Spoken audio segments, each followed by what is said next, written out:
All right, Dr. Layne Norton, then for as long as I can remember, you've been sort of the pinnacle of people that truly call out the BS on the internet. And here we are, at this stage, sitting together where, I don't know, we used to have our beefs together, whatever. But now I want to put you on the spot as what are the 5 biggest sort of bogus fitness claims / nonsense that are out there right now? Oh man. I have just launched my signature truffles with Thrive Market. So these are low sugar. In fact, they're actually keto friendly. They're sweetened with allulose, utilizing ethically sourced cacao, and also using hazelnut butter to give it a really well-rounded taste. So 2 different flavors. There is a hazelnut pecan crunch, which literally has a crunch to it. It's like velvety smooth, but then when you bite into it, you get the crunch in there as well. And a hazelnut mocha flavor for those that like that little coffee bite to it as well. So these things are completely low carb. There's only a tiny, tiny bit of sugar in them to begin with. The primary sweetener is allulose, and everything else is ethically sourced. So I partnered up with Thrive because we've worked on products together, but it was finally time for us to actually create a product that has the Tom Stelauer signature on it. So that link down below saves you 30% off your whole grocery order through Thrive Market, but you're more than welcome to apply that 30% off to these truffles as well, which are priced at $10.99, so they're not too bad to begin with, but then when you apply that 30%, it's even better. Plus, you get a free $60 gift whenever you sign up with Thrive Market as well. So that link is down below in the top line of the description underneath this video. Right now, okay, I'll do my best to try to go meta on this. Don't hold back. Now, I will say, I did call you out, but you were always super nice about it, which made it really hard to call you out because I'm like, he's so nice about it. Why does it got to be that way? He's supposed to fight me back, And honestly, I think one of the things I really respect about you is you did change your mind on things. That's so rare. So few people are actually willing to do that. So you always have my respect because of that. Now, things that don't have my respect, we talked about it earlier, but it's just kind of front of mind. There was this claim on a podcast by Mindy Peltz that fasting increases testosterone by 1,300%. I saw the video, and I think I yelled, "She made it up!" I'm sorry. I know it's false.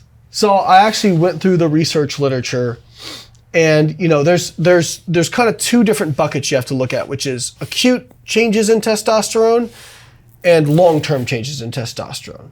Long-term, I think, probably what people care about more. Acute changes are kind of whatever. Acute changes, meh. Some studies show it slightly increases it. Some studies show it slightly decreases it. Depends on the duration of the fast, probably what's eaten afterwards, all that kind of stuff. How much fat is actually lost? That makes a difference. And then if you look at the long-term studies on fasting, they, if anything, tend to show a little bit of a reduction in testosterone. It's not enough where I'm actually worried about it. And part of it could just be that people are getting leaner, and past a certain point of leanness, your testosterone can drop. So there's some confounding variables there. But there is nothing that shows anything close. I mean, not even in the same universe as a 1,300% increase in testosterone. And I think, as a larger problem, people, they make these claims, and I think most times they got it from somewhere, but they just heard it from somebody that they just didn't do any fact checking, they didn't do any fact checking and just assumed that it was legitimate. It's kind of like when people, you remember, it used to be every story you shared on Facebook, it actually turns out it was BS, and then you felt real sheepish about it. I mean, I was a victim of that, right? But, I think when you put DR in front of your name, I mean, what you're saying is, I am an authority. I mean, when you put that there, that's what people are going to take from that. Now, she's a chiropractor, which, again, in her discipline, she's an expert, but that's not nutrition and metabolism. So, again, you really, if you're going to make that sort of really bold claim, you need to at least do a modicum of research to, okay, is this actually legitimate? And so another great example is there was a gal on a podcast, and I can't remember her name. She has a best-selling book, and I can't remember her name.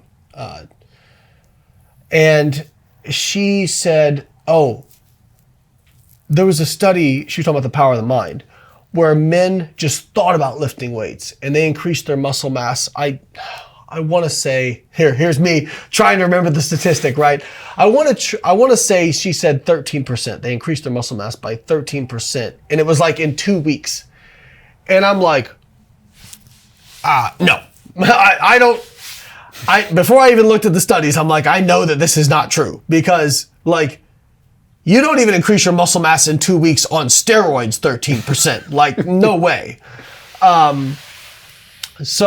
But again, this is something where this person probably heard it from someone she trusted and didn't vet it, right? So I looked it up. There is a study where they show that if you think about resistance training for certain muscles, that you could improve strength, but the study was 8 weeks. They didn't measure muscle mass. They measured strength. And it was like your abduction of your fingers, strength. That's important. So you thought about adducting? I think it was adduction. Sorry. And so you basically thought about wiggling your finger, right? And they got stronger than people who didn't. Now they also showed they showed similar results for the biceps. But like, okay, these are very small, short movements. They're very simple. Okay, maybe a lot of bodybuilders like to visualize. So there's some anecdote about that as well. But like complex movements and then muscle mass, no, that's not what these things showed, right? And so, like these are, I guess that's 2 right there. These are really big claims. And it's like, man, if you're going to make that claim, like we were just sitting here on a separate topic talking about something, and I threw out a statistic, but I said, hey, I might have gotten this wrong. I might have misremembered it. Because, hey, I don't expect everybody to remember every study to the point, right? But at least couch it a little bit and say, okay, I think it was this. It could have been this. Or if it's something you really want to specifically bring up, like, know it. Like, read the dang thing. And I just think that's going meta. There's so many claims out there. So many people say studies say, or there was a study. And I'm like, okay, but did you read it? Because I know on my site, when I write a blog post that has citations, less than 1% of people click a single citation. We can track these clicks. So it's like, you just make stuff up. And most people won't be any the wiser. I think also some of the big claims around autophagy in general, this is something that gets tossed around as a big buzzword.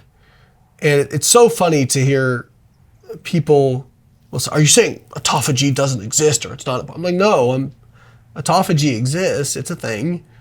But like, how much do you really know about it? Like, do you know what it is? Can you describe it to me? And they're like, oh, it's like the cellular garbage can or recycling bin. It's like cleaning out old stuff. I'm like, yeah, but like how? Like, do you know how it actually works? Like lysosomal protein degradation. Have you looked into this? And one of the popular claims of, well, at 18 hours, autophagy switches on. Doesn't really work that way. The body doesn't really work that way. The body, in general, there are very few things that go from completely inactive to really active at just a certain time point. What you tend to have is there are rates of different processes that can either increase or decrease depending on the conditions, right? Autophagy is something like that. Exercise can increase the rate of autophagy. Cancer can actually increase the rate of autophagy in some cancers. Caloric restriction can increase the rate of autophagy. And so this idea that, well, you got to fast 18 hours if you want to get autophagy. Well, yeah, if you fast 18 hours, it'll increase autophagy, okay? But let's say we've got two identical people and one fasts for 18 hours, has a 6-hour feeding window, the other eats continuously throughout the day, and they both eat the same amount of calories total. What makes you think that that one person who fasts, autophagy level is going to be higher? Because yeah, it'll probably be higher during the 18 hours where they're fasting. And now they're cramming all their food into 6 hours, and guess what happens to autophagy? Right? So there's very little evidence that it's going to be any different than the person who kind of continuously feeds throughout the day. Now, could it be? Maybe. There's not really any direct research comparing the two. So I just think like some of these big claims of metabolic switches and like this turns this on and this turns this on. And then probably the king of that kind of stuff is Gary Brecka. He's gotten some really popular claims now about ice baths being one. Now, I want to couch this. Ice baths or cold water immersion as more of a broad category, there are some benefits to it. It does appear to decrease inflammation. It does appear to reduce muscle soreness. It does appear to possibly reduce time to recovery in terms of training sessions. But there are some downsides. It also decreases lean mass accrual in people who resistance train. And some people have said, well, that's because, they're doing it after they resistance train. If you do it before you resistance train, it's not going to do that. And I'm like, well, maybe, but there's no studies on it looking at that. And then somebody, again, this is where people cite studies that aren't really relevant, and people don't bother to look it up. So this person cited a study looking at ice baths and testosterone when they did ice baths before training. And actually they did see a slight dip in testosterone from the ice baths, but it was just not really clinically relevant. But I'm like, that's testosterone. That's not looking at lean mass, okay? And too many people want to take a mechanism and tie it to an outcome. And what you have to realize, a mechanism, which is like testosterone levels, okay? Is higher testosterone a mechanism to possibly increase muscle mass? Sure. And we have so many examples of that. But when you're dealing with mechanisms, you're dealing with the summation of thousands of different mechanisms and metabolic signals that are summing up to produce an outcome. Like, for example, muscle mass, right? So maybe X treatment has a positive effect on testosterone, but has a negative effect on muscle protein synthesis, right? And so is it going to increase or decrease muscle? Well, it depends on what is the sum up, right? So this is like, I use this analogy, it's like a mutual fund, right? Mutual fund has, usually they have like hundreds of funds inside of them, right? And so many people get hung up on mechanisms. Getting hung up on a mechanism is like saying, don't invest in that mutual fund. Here's 2 stocks in that mutual fund that went down 50% this year. But if the mutual fund itself is up 25%, who cares what those 2 stocks did? Because obviously the mutual fund overall is doing really well. And you have to keep open the idea that with any different treatment, cold water immersion, whatever, there can be positives and negatives. And be very careful of people who claim it's all positive. So Gary had a video where he's saying, well, cold water, nothing removes calories from the body faster than cold water. I saw that. I didn't know who that was. And the reason Michael Phelps had to eat 10,000, I think this was his claim, he had to eat 10,000 calories a day was not because he was doing so much exercises, because he was in cold water all day. Well, I kind of doubt that the pool was that cold. 38 degrees. Yeah. But one of the things I'll say is well, do we have studies that actually directly examine this? Do people burn more calories in cold water?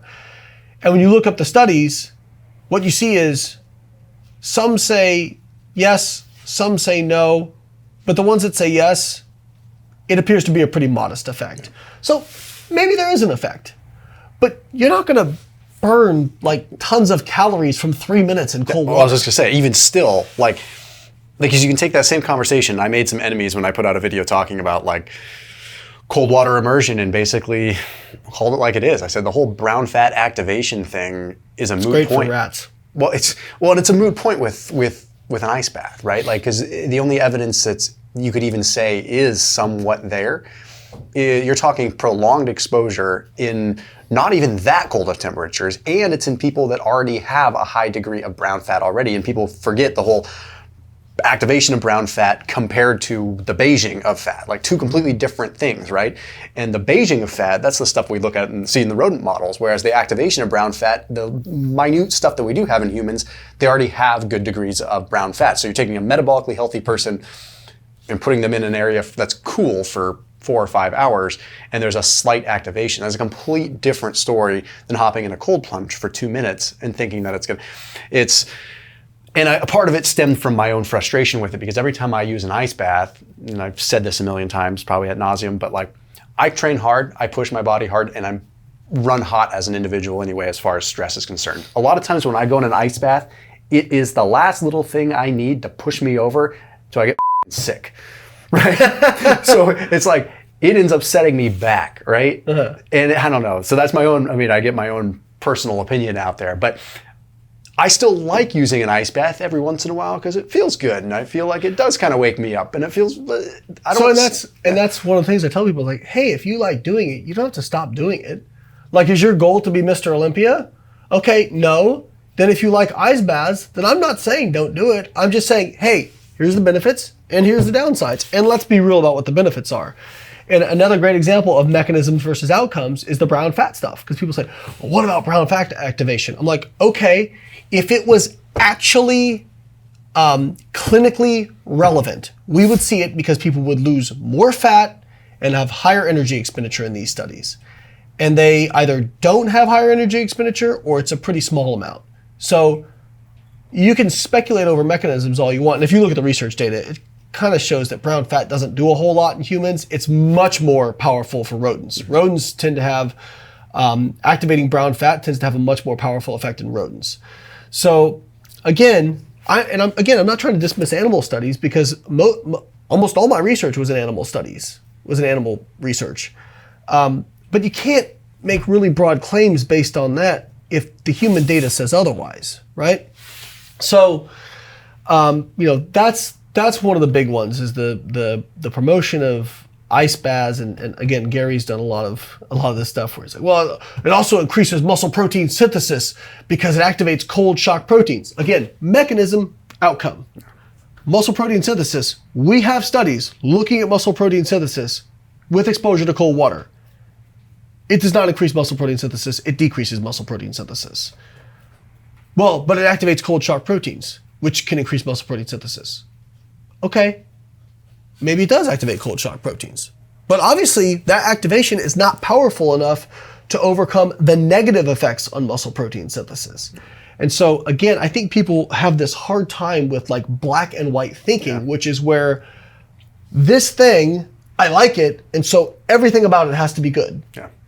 No, one of my favorite intellectual people is a guy named Thomas Sowell. He's an economist, but when he's talking about government policy, one of the things he says, and I love it for the human body as well, is he says, there are no solutions, there are only trade-offs.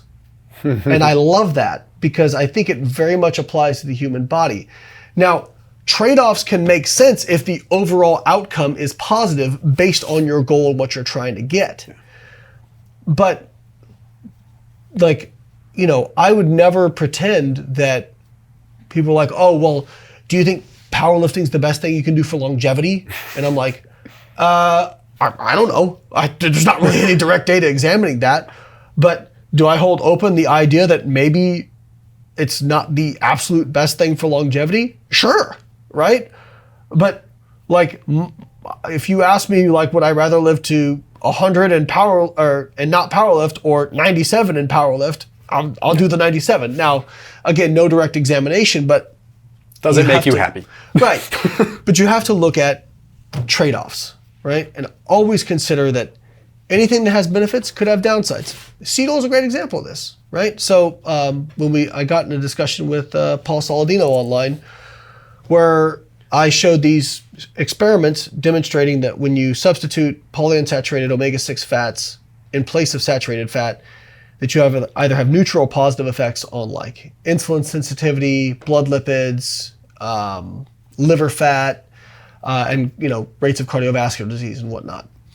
And he cited a study showing that 1-to-1 in a human randomized control trial, polyunsaturated fats increased lipid oxidation in humans.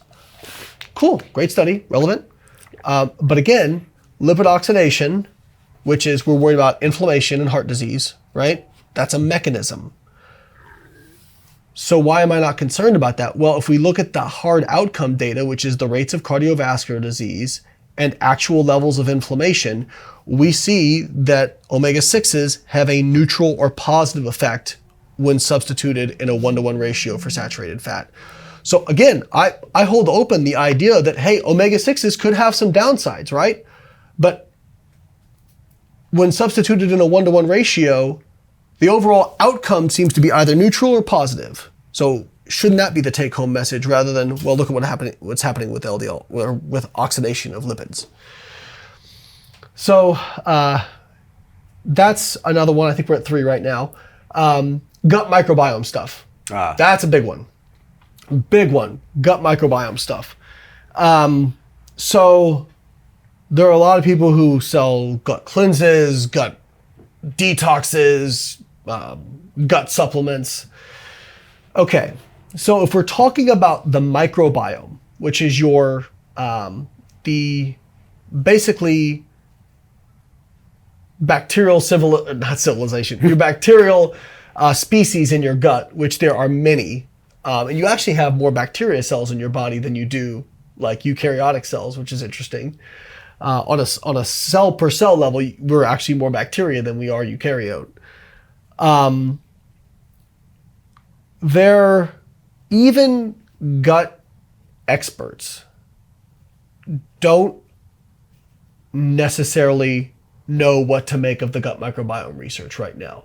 Here's what, and I'm not an expert in this, but I have talked to several experts. Here's what we seem to think we know. Dietary fiber appears to be very important for the gut. Eating a diverse array of fibers appears to help with production of short-chain fatty acids, which appear to have numerous metabolic health effects. We also see that not consuming excess amount of calories is probably good for the gut as well. Obesity tends to have a negative effect on the gut. Exercise actually seems to have a positive effect on the gut. And that's the mechanism. From what I understand, I think it may be tied to lactate production, that lactate may have some positive effects on the gut. And then maybe minimizing saturated fat intake, because the bile end products from saturated fat appear to possibly have negative effects on some species of good bacteria. That's like kind of the broad strokes of what we know. But, you've got this gut reset protocol or whatever it is. And here's the other thing. People like really try to tie like, my tummy hurts, so I must have high inflammation and a toxic gut microbiome. Yeah. A lot of people, especially those with IBS, your gut bugs are producing those short chain fatty acids that are causing you to feel gassy, bloated. Bloating doesn't necessarily mean your gut is unhealthy. It may be uncomfortable, but it doesn't necessarily mean that you have an unhealthy gut. It also doesn't mean that you're inflamed. You may have localized inflammation. But these are kind of two separate issues. A lot of people with IBS symptoms, that actually there's a relatively close tie-in with psychological stress and psychological disorders. That people who have greater autoimmune reactions and IBS tend to also be more likely to have psychological disorders and higher levels of psychological stress. And again, totally anecdotally, when I've worked with people who have had autoimmune issues, they tend to be more perfectionist, high stress, high anxiety individuals. Again, maybe it's not causality, but it's interesting. But it doesn't mean that your gut microbiome is unhealthy. Like, that is, the production of those short chain fatty acids appear to be beneficial. Now, if it makes, the one thing they've seen with IBS is I believe there was a study where they kind of like put, I think it was a balloon, like the equivalent of a balloon in their intestines, and expanded it. And they compared people with IBS versus not. Both, they expanded the balloon to the same pressure. So they had the same level of pressure in their intestines. People with IBS rated way higher pain levels. So it seems they, from some way, have become sensitized to those pain receptors, have become sensitized. And so for them, hey, maybe, short chain fatty acid production, while maybe metabolically good, they're in such discomfort, it maybe makes sense for them to limit things that increase their short chain fatty acid production. I think that this is a big part of people who go carnivore. They're just, essentially you're doing an elimination diet, right? And if you're somebody who's sensitive to, say, like FODMAPs, so there's a lot of people who overproduce gas when they consume FODMAPs and it hurts. If you go on a carnivore diet, you're not consuming those FODMAPs. And so now your GI feels better. You don't feel inflamed and bloated. And so you assume that meat heals, right? Yeah. When in reality, you could have still had sources of dietary fiber if you'd eliminated some specific fibers. And the point of an elimination diet is not to stay on it for a lifetime. The point of an elimination diet is to eliminate and then slowly add things back in and see what you can tolerate versus not tolerate. Yeah. And then I guess the fifth thing would be, we've just kind of been talking about it, inflammation. A lot of claims around inflammation, right? And I see this all the time. This increases inflammation. Seed oils increase inflammation. Fiber increases inflammation, or I get inflamed or my inflammation got better when I cut out fiber. And it's so funny. I'm like, really? You measured your IL-6 and CRP? Are you sure? And they go, what's that? I'm like, well, that's your levels of inflammation. That's the objective measurement of inflammation. And I think a lot of people don't understand either the difference between systemic inflammation and localized inflammation, right? Systemic inflammation typically shows that you're metabolically unhealthy, right? You see this in people with like high risk of cardiovascular disease, metabolic syndrome. But if I hit you really hard in the shoulder, like you would have an owie. I hope, hopefully I could make you hurt. You'd have an owie, maybe a bruise. That's localized inflammation, right? As part of a repair process. Systemic inflammation is something that can be part of the repair process overall, or just a natural part of kind of a response to a stressor. So, for example, one of the things I tell people is like, hey, you know what increases inflammation a lot? Exercise. Not all inflammation is bad. In fact, exercise is kind of a controlled dose of a stressor that allows you to actually clear out inflammation faster. And by the way, people who make claims about inflammation, I'm like, I can almost tell you, I had a semester of exercise immunology. And I can tell you that immunology and inflammation was the most complicated thing I ever had class in. It was like, yeah, we think these markers matter, but maybe only when these things are elevated. But also if this thing is present, then it doesn't seem to matter. And like the amount of complication, it was incredible. And so I'm like, okay, but you've got it figured out, huh? You've got this thing figured out. So what I would say is, be very wary of people who make claims about, inflammation, and even like you'll see like meat is inflammatory, or carbs are inflammatory. Everything's inflammatory. Everything is inflammatory. Well, first off, there was actually a study where they looked at like meat versus plant-based, equating calories, equating protein, and saw no differences in inflammation. Right? It was I think they were weight loss diets and people lost the same amount of weight. Same thing with sugar. In fact, so many people told me, well, the reason you hurt your back is because you're inflamed, and it's because you eat sugar. I actually had people say that to me. I'm like, no, you've got the cart before the horse. In fact, it's not even the right cart anyway. But when you injure yourself, there's an inflammatory response in response to the injury. But increasing systemic inflammation doesn't increase your risk of injury.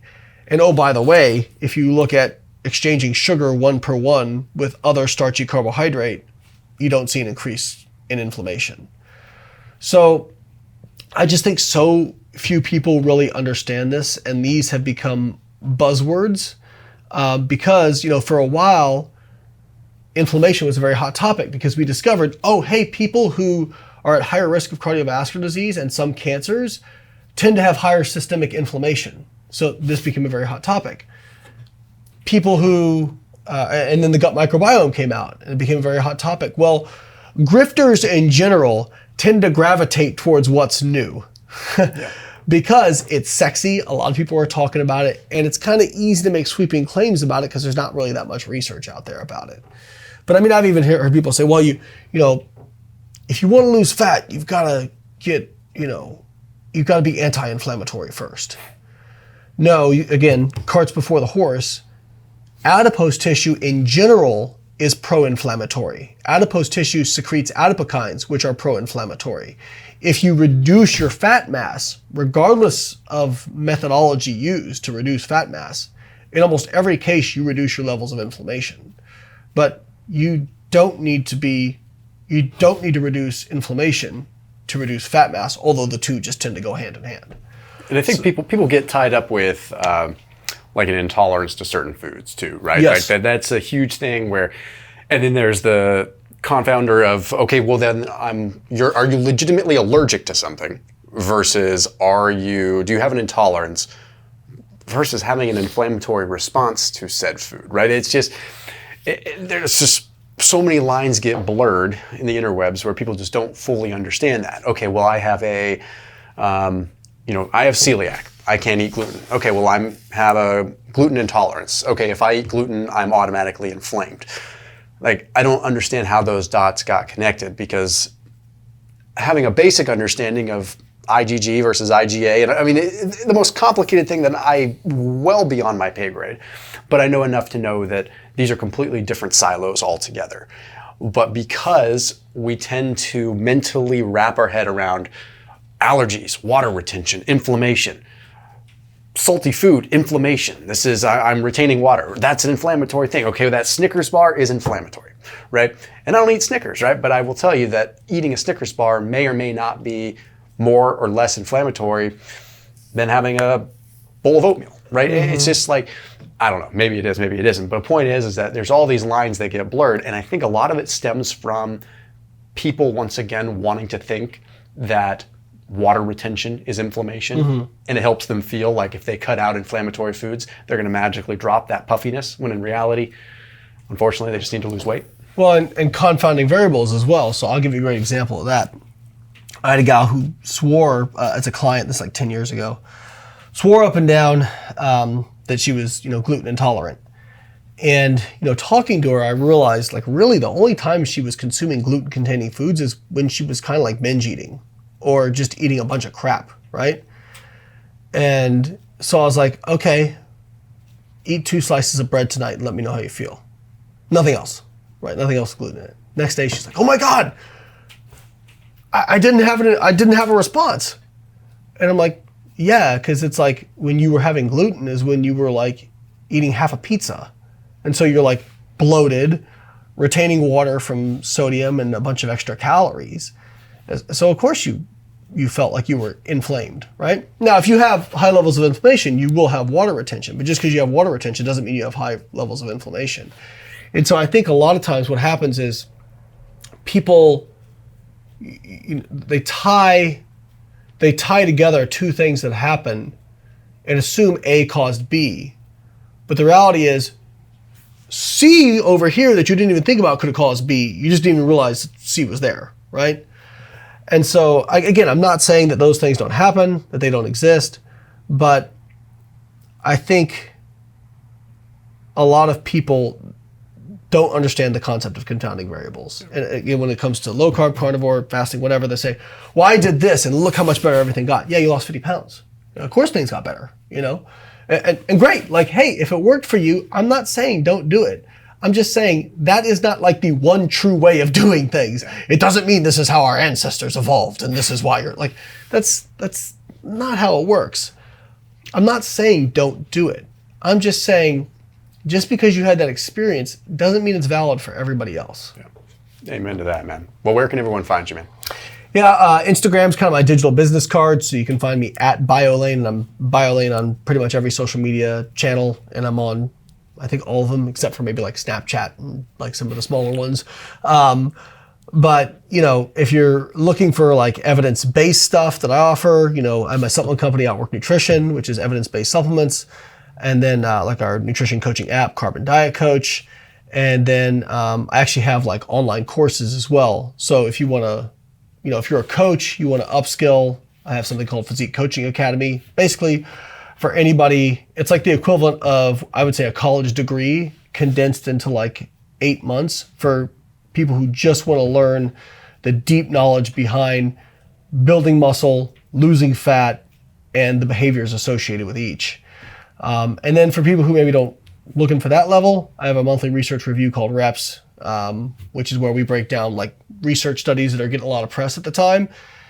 We tell you, kind of in lay terms, here's what they tested, here's what they found, and we'll actually say like, hey, this is a strong study for these reasons, or hey, we actually don't agree with their conclusion based on this, and then we also like kind of fit it together with what the overall literature says. So if you're, I think that's a great tool for a lot of people out there, because so many people come to me about these studies and say, what do you think? Well, here you go. Nice, man. Well, right on, brother. Thank you, man. Thanks, man. Appreciate it.